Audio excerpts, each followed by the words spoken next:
अरे आग लगे, ये भी कोई जिंदगी है। सुबह से चिल्लम चिल्ली पुकार सुन के मैं तो तंग आ गई हूँ। अरे वो भी क्या दिन थे जब मैं गांव में रहा करती थी। पहले बड़ी सुखी थी मैं। पहले मेरी जिंदगी क्या थी और अब क्या हो गई है।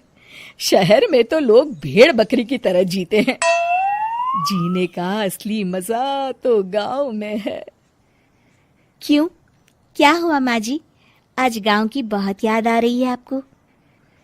अरे हाँ बहू, शहर का जीना भी कोई जीना है। लोगों की आधी जिंदगी तो सड़कों के ट्रैफिक में निकल जाती है और यहाँ रखा ही क्या है।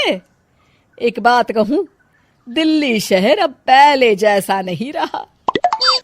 क्या माँ, जब देखो गांव के गुणगान गाती रहती हो।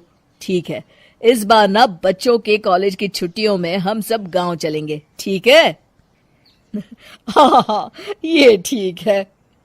फिर कुछ दिनों के बाद सारा परिवार अपने गांव चला जाता है। अरे वाह, कितनी ताजी और साफ हवा है, कितनी शांति है यहाँ। चल बहू, अब बढ़िया सा खाना बना दे, मजे से आंगन में बैठ के खाएंगे। सुशीला गांव का माहौल देख बड़ी खुश होती है। 2 दिन के बाद गांव की कुछ औरतें सुशीला के घर आती हैं। बड़े दिनों के बाद गांव आई है सुशीला। हमें तो लगा कि तू शहर जाके गांव को भूल गई। और बतिया, तेरी बहू कैसी है? जरा मिलवा तो उससे। अरे मेरी बहू तो लाखों में एक है। बड़ी किस्मत वाली हूँ मैं जो मुझे जानकी जैसी बहू मिली है। हमेशा मेरी सेवा में लगी रहती है और आज तक कभी पलटकर जवाब नहीं दिया उसने। सुशीला की बातें सुनकर सभी औरतें हंसने लगती है।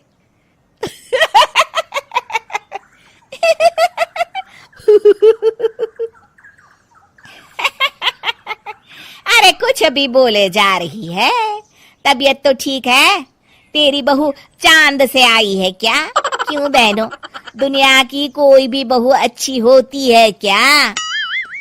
सब औरतें ममता की हाँ में हाँ मिलाती हैं।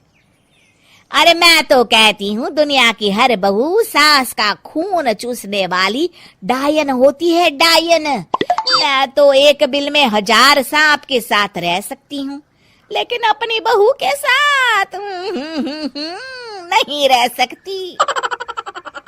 हाँ, तूने सही कहा। मेरी बहू तो तेरी बहू से भी 2 कदम आगे है। सब औरतों की बातें सुनकर ममता मन ही मन बड़बड़ाती है। अरे ये गांव सुधर गया, लेकिन औरतें नहीं सुधरी। अगर थोड़ी देर और इनकी बेवकूफी भरी बातें सुनूंगी तो मैं सच में पागल हो जाऊंगी। फिर सुशीला उन औरतों को घर से दफा कर देती है और राहत की सांस लेती है। अरे बहू, जरा बाम लाके मेरे सर पर तो लगा दे। उन औरतों की फालतू बातें सुनकर मेरा सर चकरा गया है। इस गांव की औरतों का तो भगवान ही मालिक है। फिर अगले दिन सुशीला की सास उससे कहती है, अरे बहू, तू यहाँ क्या आराम फरमाने आई है? आखिर ये तेरा ससुराल है। चल चल, घर के कामों में हाथ बटा। शहर में कुछ काम धाम तो करती नहीं है। जरा अपने आप को तो देख, कितनी मोटी हो गई है। सारा दिन घर का काम करने के बाद शाम को सुशीला, हाय मेरी कमर, हाय मेरे पैरों ने तो जवाब दे दिया। आज तो मुझसे मक्खी भी न मारी जाएगी। अरे बहू, जरा आकर मेरे हाथ पैर तो दबा दे। जी माँ जी, अभी आती हूँ। तभी सुशीला की सास जानकी को रोकते हुए कहती है, अरे रुक जा बहू, एक दिन काम करके इसको इसकी नानी याद आ गई। हम लोग तो रोज इतना काम करते हैं, कोई जरूरत नहीं इसके हाथ पैर दबाने की। सुबह तक सब ठीक हो जाएगा। सुशीला अपनी सास की बातें सुनकर हैरान रह जाती है। इस तरह धीरे धीरे गांव आने के बाद सुशीला की परेशानी शुरू हो जाती है। फिर एक दिन अरे आज तो मैं कपिल शर्मा देखूंगी क्योंकि आज संडे है। सुशीला जैसे ही टीवी ऑन करती है तभी बिजली कट जाती है। अरे सत्यानाश, इस बिजली को भी अभी जाना था।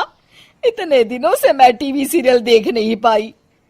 हमारा देश इतनी तरक्की कर रहा है, अरे पता नहीं ये गांव कब सुधरेगा। अरे अब तो 2 दिनों के लिए बिजली को भूल जा, ये तो यहाँ रोज की बात है। अब इस अंधेरे में रहने की आदत डाल ले। हाँ। हे भगवान, अब क्या होगा? ऊपर से इन मच्छरों ने जीना हराम कर रखा है। दूसरी तरफ घर के काम कर करके और बिना किसी सुविधा के सुशीला तंग आ जाती है और उसे शहरी जीवन याद आने लगता है। क्यों माँ, मजा आ रहा है ना? अरे आपने ऐसी सूरत क्यों बना रखी है? मुस्कुराइए, अब हम गांव में हैं। मोहन के साथ जानकी भी अपनी सास की खिंचाई करती है। हाँ हाँ माँ जी, आप ही तो यहाँ की बड़ी तारीफ कर रही थी। फिर अभी तो कुछ ही दिन बीते हैं, वैसे भी अब तो आप यहीं रहने वाली हैं ना? अरे नहीं नहीं बहू, मैं एक दिन और यहाँ रुकी तो मर जाऊंगी। मुझे शहर ले चलो। क्या दिन थे, कितनी सुखी थी मैं वहां। ठीक है माँ, हम कल ही वापस शहर चले जाएंगे। इस तरह सुशीला शहर आ जाती है और फिर कभी दोबारा गांव जाने की जिद नहीं करती।